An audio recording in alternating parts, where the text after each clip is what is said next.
Everyone. तो इस video में हम सिरामिक्स और पॉलीमर्स के बारे में पढ़ेंगे। इससे पहले वाली वीडियो में मैंने जो क्लासिफिकेशन था मैन्युफैक्चरिंग मटेरियल्स का, फर्स्ट क्लासिफिकेशन हमारा मेटल्स होता है, तो वो मैंने इससे पहले वाली वीडियो में कवर किया था। अगर आपने वो वीडियो नहीं देखी अभी तक तो मैंने लिंक डिस्क्रिप्शन में दे रखा है, तो पहले उसको जाके देखना, फिर आगे का क्लासिफिकेशन पढ़ना।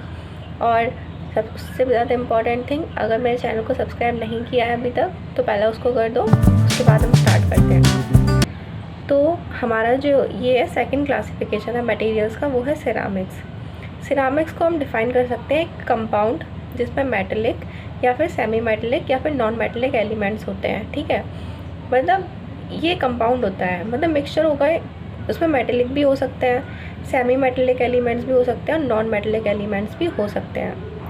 जो टिपिकल नॉन मेटेलिक एलिमेंट्स होते हैं, जो मेटल नहीं होते हैं, मतलब ऑक्सीजन, नाइट्रोजन, कार्बन, ये सारे जो एलिमेंट्स होते हैं ये हमारे नॉन मेटेलिक एलिमेंट्स होते हैं। अब हमारे सेरामिक्स ना 2 टाइप्स के होते हैं, एक होता है हमारा ट्रेडिशनल सेरामिक्स, एक होता है हमारा मॉडर्न सेरामिक्स। ठीक है, और ट्रेडिशनल में हमारे क्या आ जाते हैं, क्ले। ठीक है, क्ले सबको ही पता है कैसी होती है। तो क्ले जो होती है वो एबंडेंटली अवेलेबल है, मतलब अच्छी क्वांटिटी में अवेलेबल है यहाँ पर, और जिसमें क्या होता है कि हाइड्रस एल्यूमिनियम सिलिकेट्स के फाइन पार्टिकल्स होते हैं और दूसरे भी मिनरल्स होते हैं जो कि ब्रिक्स वगैरह, टाइल्स या पोट्री वगैरह बनाने में यूज़ की जाती है।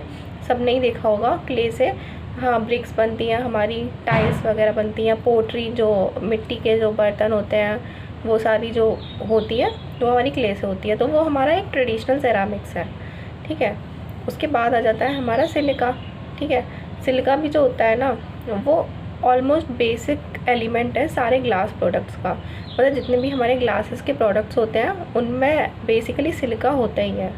एल्यूमिना एंड सिलिकॉन कार्बाइड, ये 2 एब्रेसिव मटेरियल्स हैं जो ग्राइंडिंग में यूज़ होते हैं। एब्रेसिव मटेरियल्स क्या होते हैं आगे आने वाले चैप्टर्स में पता चलेगा, मैं एक ओवरव्यू दे देती हूँ। एब्रेसिव मटेरियल मतलब बहुत ही हार्ड मटेरियल होते हैं, और जो देखिए जिससे मतलब वो वाले जो मटेरियल होते हैं जिससे घिसने का काम करते हैं, जिससे सरफेस फिनिश अच्छी हो जाती है, जैसे रेगमाल आती है एक, तो उस टाइप के जो मटेरियल्स होते हैं जिसके ऊपर स्मॉल स्मॉल पार्टिकल्स होते हैं जो एक बेटर सरफेस फिनिश के लिए रिक्वायर्ड होते हैं, तो वो होते हैं हमारे एब्रेसिव मटेरियल्स, और ये ग्राइंडिंग में यूज़ होते हैं।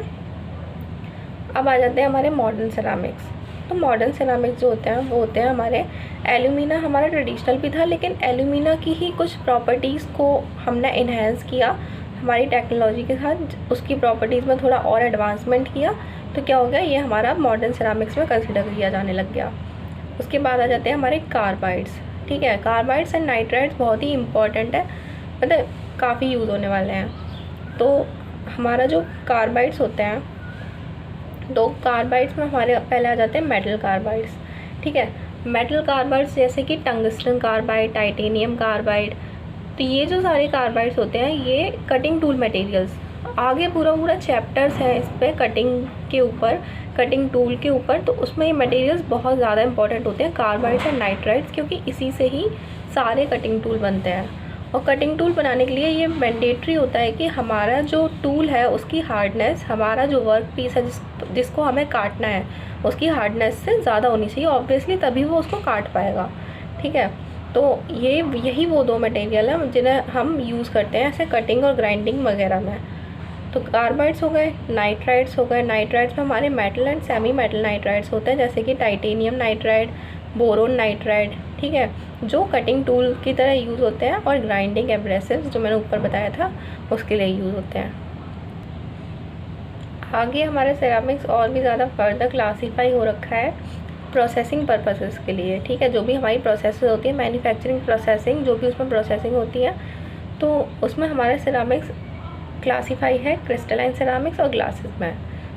क्रिस्टलाइन सेरामिक्स क्या होता है, वो कई तरीके से बनाया जाता है, जैसे कि पाउडर से और फायर्ड मतलब पहले हम क्या करते हैं कि पाउडर कर लेते हैं, जो भी हमें मटेरियल का बनाना है उसका एक फ़ाइन पाउडर बनाते हैं, उसके बाद हम उसको क्या करते हैं, हीट करते हैं, जिससे क्या होगा, उन पाउडर के जो पार्टिकल्स होंगे उनके बीच में बॉन्ड बन जाएगा और वो आपस में एक दूसरे से चिपक जाएंगे, और फिर हमें जो रिक्वायर्ड मटेरियल है वो मिल जाएगा।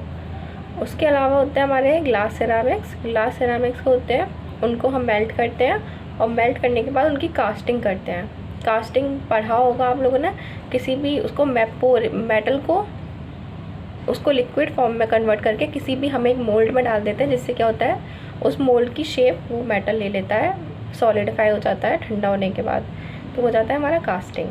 ठीक है, तो ये हम ग्लास सेरामिक्स के साथ करते हैं और उसको फिर हम और भी ज़्यादा मतलब ग्लास, ट्रेडिशनल ग्लास ब्लोइंग, इस तरीके की प्रोसेसेस के लिए यूज़ करते हैं। फिर हम ग्लास सेरामिक्स को मेल्ट करके उसके बाद आ जाते हैं हमारे पॉलीमर्स। ठीक है, तो पॉलीमर्स हमारा थर्ड क्लासिफिकेशन है मैन्युफैक्चरिंग मटेरियल्स का। तो पॉलीमर्स कंपाउंड होते हैं जो कि रिपीटिंग स्ट्रक्चरल यूनिट्स के रिपीट होने से फॉर्म होते हैं, और उन स्ट्रक्चरल यूनिट्स जो होती हैं जो रिपीट हो रही हैं उनको मर्स बोलते हैं। ये हमने अपनी क्लास 12th में भी पढ़ा है, तो इसको ज़्यादा बताने की आई होप ज़रूरत नहीं है। whose atoms share electrons to form a very large molecule। Polymers obviously बहुत बड़े मॉलिक्यूल्स होते हैं जिसमें छोटी छोटी स्ट्रक्चरल यूनिट्स होती हैं जिन्हें हम मर्स बोलते हैं। तो जो पॉलीमर्स होते हैं वो यूजुअली कार्बन होता है उसमें, प्लस एक या एक से ज़्यादा कोई एलिमेंट होगा, या हाइड्रोजन होगा, नाइट्रोजन होगा, ऑक्सीजन, क्लोरीन, मतलब एक कार्बन होगा, उसके अलावा इनके अलावा कोई भी एलिमेंट हो सकता है। अब हमारे पॉलीमर्स जो होते हैं वो 3 टाइप में क्लासीफाई हैं, ये भी हमने क्लास 12 अपनी केमिस्ट्री में पढ़ा हुआ है। थर्मोप्लास्टिक पॉलीमर्स, थर्मोसेटिंग पॉलीमर्स, और third one is the elastomers. अब इन्हें देखते हैं ये क्या क्या होते हैं। तो ये हो गए हमारे थर्मोप्लास्टिक, थर्मोसेटिंग और इलास्टोमर्स। थर्मोप्लास्टिक, इस प्लास्टिक क्यों क्या करते हैं हम उसको जब हीट करते हैं तो वो मेल्ट हो जाती है, उसको फिर हम कोई भी शेप दे सकते हैं। ठीक है, अगर हमें वो शेप नहीं पसंद आ रही है हम क्या करेंगे, उसको दोबारा हीट कर देंगे और उसको दोबारा उसकी शेप चेंज कर देंगे। तो इस तरीके के जो पॉलीमर्स होते हैं वो होते हैं हमारे थर्मोप्लास्टिक, जिन पे multiple heating and cooling cycles होती हैं। ठीक है, इसमें कितने बार भी हम उन्हें मतलब मेल्ट करके, हीट करके, कूल करके शेप चेंज कर सकते हैं without substantially altering the molecular structure of the polymer. इससे लेकिन उनका जो मॉलिकुलर स्ट्रक्चर होता है उस पॉलीमर का वो चेंज नहीं होता है, उस पर कोई भी इफेक्ट नहीं पड़ता है उसके मल्टीपल हीटिंग एंड कूलिंग के बावजूद भी। तो ये हो जाते हैं हमारे थर्मोप्लास्टिक पॉलीमर्स। और जो कॉमन थर्मोप्लास्टिक होते हैं वो हमारे polyethylene, polystyrene, polyvinyl chloride and nylon. ठीक है, उसके बाद आ जाते हैं हमारे thermosetting polymers. Thermosetting polymers setting मतलब सेट, एक बार में ही सेट हो जाना। ठीक है, दोबारा उनका कुछ कर नहीं सकते हैं। इसमें क्या होता है कि वो अपने एक बार हम उसको हीट करेंगे और वो उसकी एक प्लास्टिक कंडीशन होगी जिसके एबव अगर हमने हीट किया तो क्या होगा, वो जैसे स्ट्रक्चर में जो उसका रिजिड स्ट्रक्चर है उसको ना वो अब दोबारा वापस ठीक नहीं कर पाएंगे हम उसमें मल्टीपल कूलिंग और मल्टीपल हीटिंग नहीं कर सकते हैं। वो एक बार उसने जो शेप ले लिया उसके बाद हम उसका कुछ नहीं कर सकते। तो ये हो जाते हैं हमारे, वो एक ही बार में सेट हो जाते हैं थर्मोसेटिंग पॉलीमर्स। और इस टाइप के जो मेंबर्स होते हैं उसमें हमारे आ जाते हैं फिनोलिक्स, अमीनो रेजिन्स, इपॉक्सीज। ठीक है, ये जो पॉलीमर्स होते हैं ये हीटिंग के अलावा और भी सारे मैकेनिज़्म होते होंगे जिनसे इनको मतलब हीटिंग से तो ये नहीं होने वाले हैं, एक बार इनका स्ट्रक्चर चेंज हो गया अब हीटिंग से इनका दोबारा मेल्ट नहीं होने वाले, लेकिन और भी मैकेनिज़्म हो सकते हैं इनको वापस से आने के लिए। तो ऐसे पॉलीमर्स होते हैं हमारे थर्मोसेटिंग।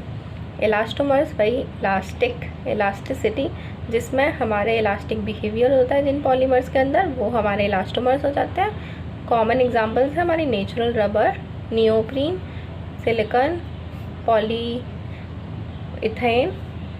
तो ये सारे हमारे हो गए इलास्टोमर्स। तो आई होप आपको ये दोनों क्लासिफिकेशन समझ में आया होगा। अगर क्लासिफिकेशन अच्छे से समझ में आए हैं तो वीडियो को लाइक, शेयर और सब्सक्राइब कर देना।